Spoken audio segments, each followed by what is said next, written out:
Here's Brody Brazil. I mean, you had the 9 games, and you knew that there was going to be a timeline and a countdown, and they were going to have to make a decision. And I know they said that they didn't really know, and they didn't talk to you, and you didn't know. Was it really like that? Like, you played that 9th game, and then you got called into the office? How did it go? Yeah, it was like that. I didn't know anything. I was just playing my game and trying to do as good as I can. And I just kept calling to the office and got a decision. And I saw your press conference afterwards, which, by the way, you handled really well. A difficult situation. I mean, what are you supposed to say? There must have been... You were even emotional answering those questions. I could see it on your face and body language. There must have been even more than that too, right? Like that must have been, that hit you pretty hard. Yeah, of course. Because, I think I did as good as I could there. And that's tough when you not achieve something they want to achieve. I think I talk for everybody, not just in hockey. Mm-hmm. It's got to be outside on jobs and stuff. Like you want to achieve new goals every time, and when that doesn't happen, you get a little little angry, a little sad. But also a good thing for me to get motivated and get back even stronger. I mean, Doug Wilson even said himself, this was one of the most difficult decisions I've had to make.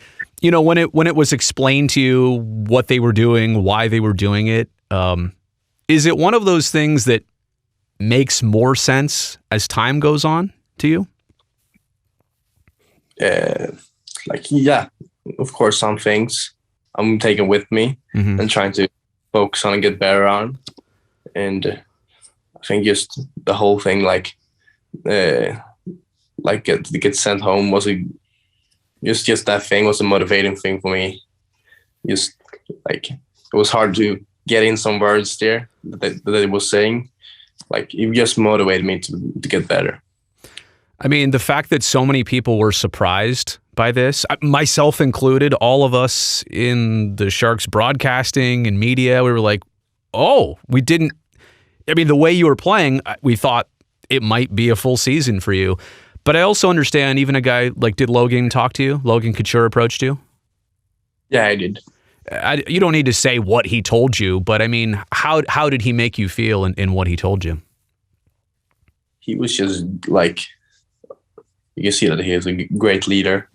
Just because he was just telling me to, trying to cheer me up a little bit and telling me you gotta be a big part of this in the future and stuff like that. So he was just it's good to me. Yeah, as everybody.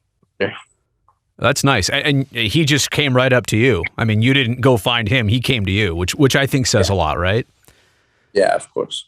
And also, I mean, looking at Jonathan Dahlen's trajectory, looking at his last couple years, came over here, was in the AHL, decided to go back to Europe for, I think, a season or two and just absolutely dominated over there.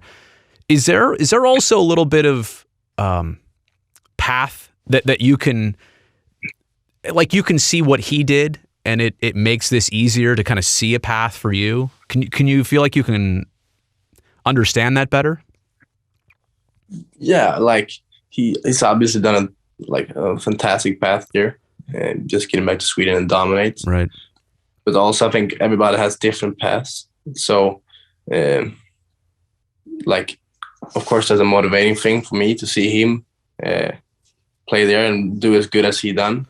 So, of course, I want to do that pass too and, come back and play even better.